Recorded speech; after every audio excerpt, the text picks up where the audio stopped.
Hello दोस्तों, आशा करता हूँ कि आप स्वस्थ होंगे। एपिसोड 1। हमने देखा कि एक साधारण लड़का आर्यन की सामान्य जिंदगी का परिचय, उल्कापिंड गिरने की घटना, पहली बार शक्ति जागना, शक्तियों को पहचानना और प्रयोग करना, खतरा महसूस होना, शुरुआती डर और अकेलापन, पहला छोटा मिशन, मोबाइल चोरी करने वाले गैंग को पकड़ना। डार्कन का परिचय अब आगे। एपिसोड 2। छाया की चाल। डार्कन की लैब, योजना का खुलासा। डार्कन अब लैब में अपने एक वैज्ञानिक सहायक से बात कर रहा होता है। डार्कन धीरे से योजना बनाते हुए, हम उसे ज्यादा देर तक खुला नहीं छोड़ सकते। जब तक वह अपनी शक्ति को समझे, हम उसका प्रयोग शुरू कर देंगे। सहायक: मास्टर, हमने शहर में ऊर्जा असंतुलन ट्रैक किया है। वह लड़का सक्रिय हो चुका है। डार्कन आंखों में चमक।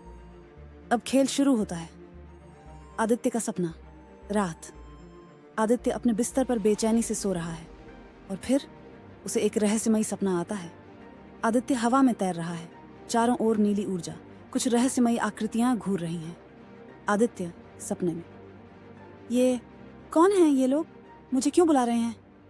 एक आवाज गूंजती है, प्रकाश, अंधेरा तुम्हारी तलाश में है, तुम अकेले नहीं हो। आदित्य उठकर हाँफता है, पसीने से भीगा हुआ। नया दोस्त, आयशा की एंट्री। अगले दिन स्कूल। आदित्य पहली बार एक नए स्टूडेंट से टकराता है। आयशा हंसते हुए, तुम ही हो वो चमत्कारी बच्चा जिसकी चर्चा चल रही है? आदित्य चौंक कर, तुम कौन हो?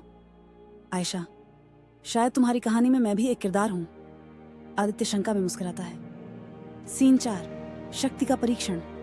आदित्य स्कूल के पुराने मैदान में अकेले अपनी शक्तियां आजमा रहा है। इमेज प्रॉम्प्ट: आदित्य की आंखें चमक रही हैं, उसकी हथेली से नीली ऊर्जा निकल रही है, चारों ओर हवा तेज हो जाती है। आदित्य फुसफुसाते हुए, अगर मैं ये काबू कर पाया तो मैं शायद उन्हें बचा सकता हूं। डार्कन का हमला शुरू।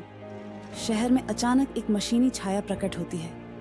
यह डार्कन की ओर से भेजी गई पहली चेतावनी है। टीवी रिपोर्टर: आज दोपहर दिल्ली के इंद्रलोक क्षेत्र में एक रहस्यमयी रोबोटिक हमला हुआ। आदित्य टीवी देखता है, उसकी आंखों में भय नहीं, दृढ़ निश्चय है। आदित्य, शायद अब मेरा डरने का समय नहीं रहा। आशा करती हूं कि ये स्टोरी आपको दिलचस्प लगी होगी। ये स्टोरी सुनने के लिए हमें सब्सक्राइब करें और मिलते हैं पार्ट 3। तब तक के लिए अलविदा दोस्तों।